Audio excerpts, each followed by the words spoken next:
दोस्तों, जन्माष्टमी पर अगर आपने यह उपाय कर लिया तो मैं ईश्वर की सौगंध खाता हूं, आपके घर से गरीबी दूर भाग जाएगी, आप रातों रात माला माल हो जाएंगे।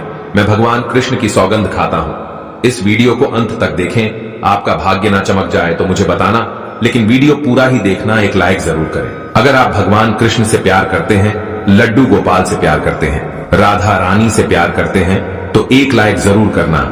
जन्माष्टमी बार बार नहीं आती। सच्चे दिल से कमेंट बॉक्स में लिखे राधे राधे, जय श्री कृष्ण। दोस्तों, पंचांग के अनुसार इस साल भाद्रपद माह के कृष्ण पक्ष की अष्टमी तिथि की शुरुआत 26 अगस्त की रात 3:39 पर होगी। 27 अगस्त रात 2:19 पर इसका समापन होगा। ऐसे में 26 अगस्त 2024 के दिन कृष्ण जन्माष्टमी का व्रत रखा जाएगा। हर साल भाद्रपद मास के कृष्ण पक्ष की अष्टमी तिथि को कृष्ण जन्माष्टमी के रूप में मनाया जाता है। द्वापर में श्री कृष्ण परम पुरुषोत्तम भगवान का जन्म भाद्रपद की अष्टमी तिथि रोहिणी नक्षत्र और चंद्रमा वृषभ राशि में मध्य रात्रि में हुआ। उनके जन्म लेते ही दिशाएं स्वच्छ व प्रसन्न एवं समस्त पृथ्वी मंगलमय हो गई थी। विष्णु के अवतार श्री कृष्ण के प्रकट होते ही जेल की कोठरी में प्रकाश फैल गया। कृष्ण के प्राकट्य से स्वर्ग में देवताओं की धूम दुबिया अपने आप बज उठी तथा सिद्ध और चारण भगवान के मंगलमय गुणों की स्तुति करने लगे। दोस्तों, जन्माष्टमी व्रत का महत्व। शास्त्रों में जन्माष्टमी के व्रत को 1000 एकादशी व्रत के समान माना गया है। 100 बार गंगा स्नान करने का जो पुण्य मिलता है, मात्र जन्माष्टमी का व्रत करने से प्राप्त हो जाता है। जाप का अनंत गुना फल देने वाला जन्माष्टमी के दिन ध्यान, जाप और रात्रि जागरण का विशेष महत्व है। इसलिए जन्माष्टमी की रात में जागरण करके भगवान के भजन कीर्तन करने चाहिए। भविष्य पुराण में इस व्रत के संदर्भ में उल्लेख है कि जिस घर में यह देव का व्रत किया जाता है, वहां अकाल मृत्यु, गर्भपात, किसी भी मां के बच्चे गर्भ में नहीं मरते, गर्भ ठहरता है। वैधव्य, दुर्भाग्य तथा कलह नहीं होती। जो एक बार भी इस व्रत को करता है, उसे श्री कृष्ण का आशीर्वाद प्राप्त होता है। वो प्राणी संसार के सभी सुखों को भोगकर विष्णु लोक में निवास करता है। जन्माष्टमी पूजन विधि। हिंदू धर्म में भगवान श्री कृष्ण की पूजा सभी संकटों से निकालकर सुख, समृद्धि और सौभाग्य का वरदान देने वाली मानी गई है।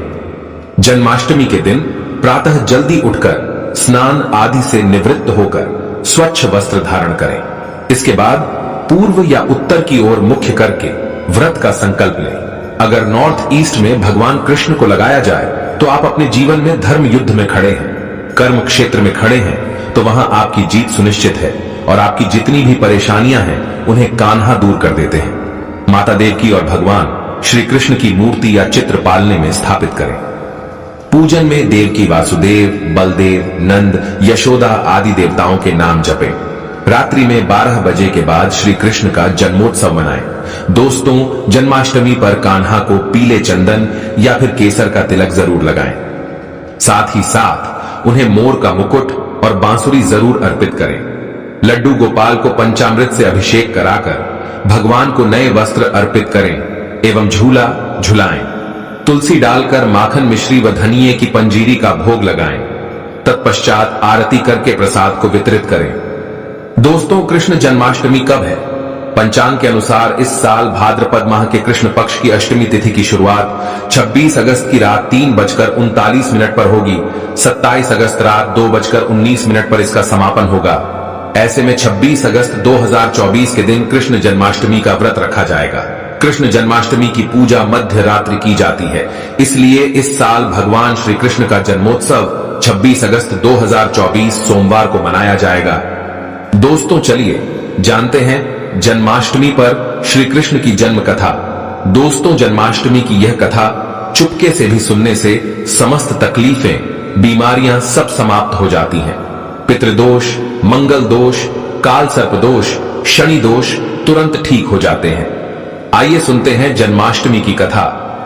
दोस्तों, पौराणिक कथाओं के अनुसार भाद्रपद माह कृष्ण पक्ष की अष्टमी तिथि को भगवान कृष्ण ने माता देवकी की 8वीं संतान के रूप में जन्म लिया था। कृष्ण जी का जन्म मथुरा में कंस के कारागार में हुआ था। माता देवकी राजा कंस की बहन थी। कंस को सत्ता का लालच था। उसने अपने पिता राजा उग्रसेन की राजगद्दी छीनकर उन्हें जेल में बंद कर दिया था। और स्वयं को मथुरा का राजा घोषित कर दिया था। राजा कंस अपनी बहन देवकी से बहुत प्रेम करते थे।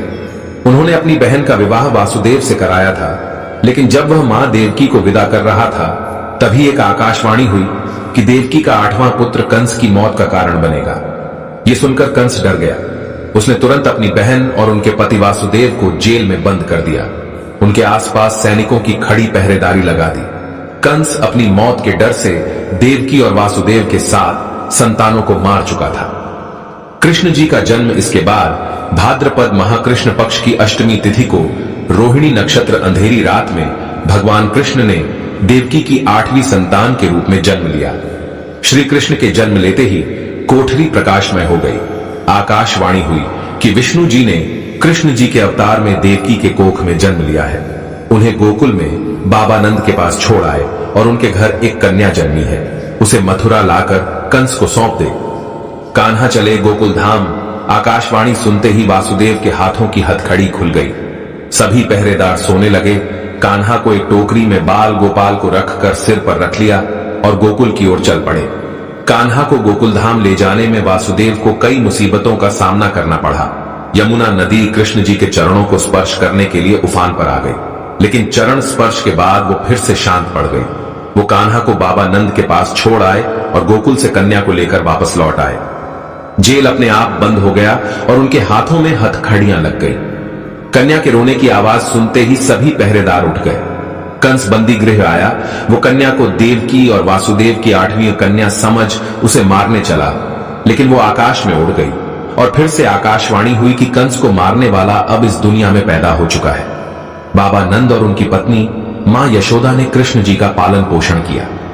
राजा कंस ने कृष्ण जी का पता लगाकर उन्हें मारने की खूब कोशिश की, लेकिन कंस की सारी कोशिशों विफल हुई और कृष्ण जी को कोई मार नहीं सका।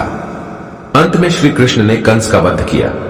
राजा उग्रसेन को फिर मथुरा की राजगद्दी सौंप दी। इस तरह से जन्माष्टमी की व्रत कथा पूरी हुई।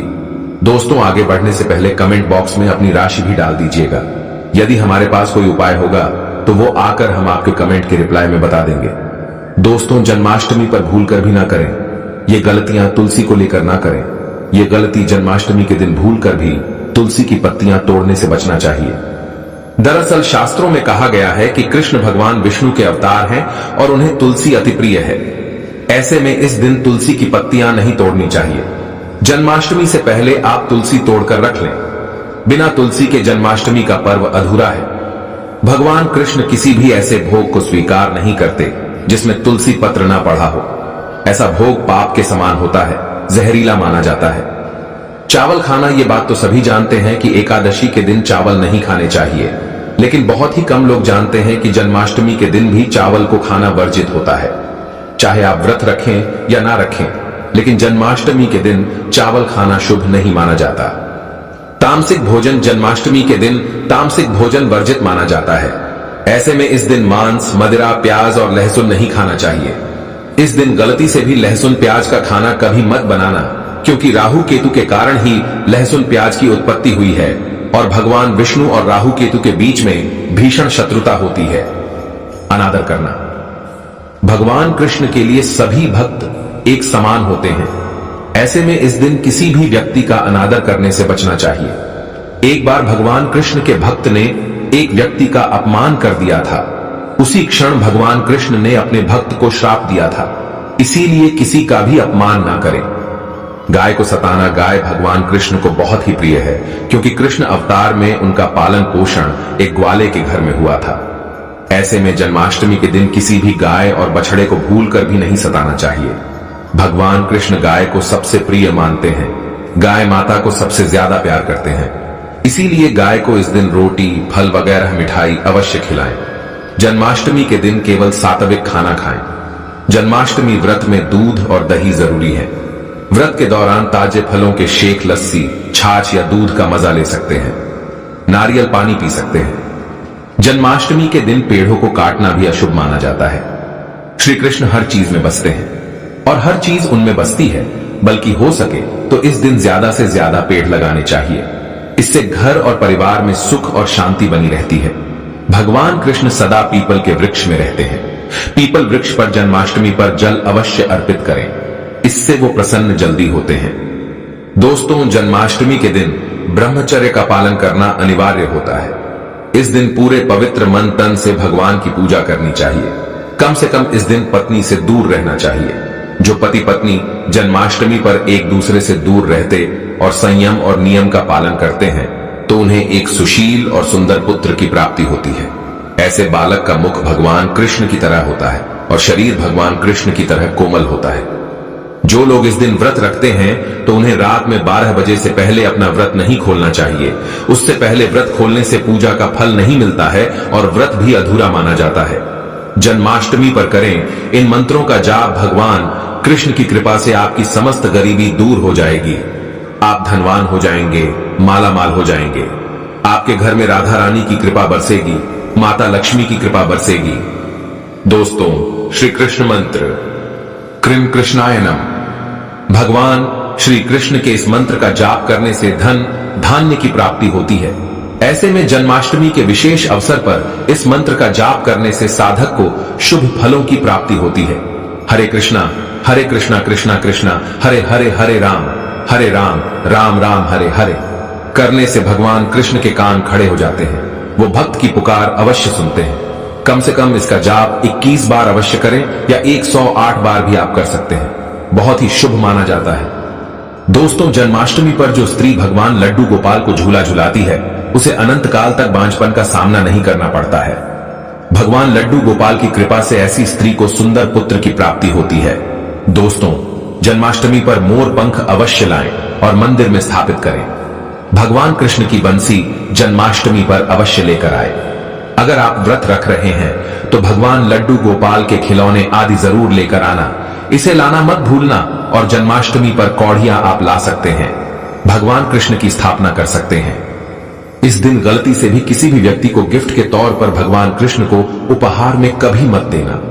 इससे घर की लक्ष्मी रुष्ट हो सकती है। जन्माष्टमी पर सोने, चांदी, तांबा, पीतल की खरीदारी कर सकते हैं। शुभ माना जाता है। जन्माष्टमी पर पालना अवश्य लेकर आना। इसमें लड्डू गोपाल जी झूला झूलेंगे। दोस्तों, जन्माष्टमी पर तुलसी माता के सामने भगवान कृष्ण के 4 नाम जैसे गोपाला, गोविंदा, देवकी नंदन और दामोदर पुकारे और साथ ही ओम नमो भगवते वासुदेवाय नम मंत्र का जाप करें। ऐसा करने से सभी समस्याएं दूर हो जाएंगी। माता तुलसी आपके घर को धन धान्य से भर देंगी। जन्माष्टमी के दिन भोग में मक्खन के साथ तुलसी दल जरूर डालें और वो भगवान कृष्ण को अर्पित करें। दोस्तों, जन्माष्टमी के शुभ अवसर पर करें नमक का विशेष उपाय। दोस्तों, मैं ईश्वर की सौगंध खाता हूं। नमक का यह उपाय करने से आपके समस्त पाप नष्ट हो जाएंगे, गरीबी दूर हो जाएगी, आपकी नौकरी लग जाएगी। संतान प्राप्त हेतु व्यापार चलाने के लिए भी यह उपाय जरूर करें। दोस्तों, हम भी नमक का यह उपाय जरूर करते हैं। मैं ईश्वर की सौगंध खाता हूं। अगर आपने यह उपाय कर लिया तो आपको करोड़पति होने से कोई नहीं रोक पाएगा। भगवान कृष्ण का विशेष आशीर्वाद मिलेगा। आइए जानते हैं नमक का विशेष उपाय। दोस्तों, उपाय है एक नमक का पैकेट, 50 ग्राम सूखी लाल मिर्च, 500 ग्राम चावल, 100 ग्राम उड़द की दाल, 250 ग्राम आटा और 11 रुपए की दक्षिणा तथा एक पानी की बोतल और 5 रुपए के काले तिल। बस इतनी सी सामग्री एक थैली में एकत्रित कर ले। दोस्तों, उसके बाद किसी भी गरीब बुजुर्ग या गरीब महिला को चुपके से दान दे दे और पीछे मुड़कर ना देखे, घर को वापस चले आए।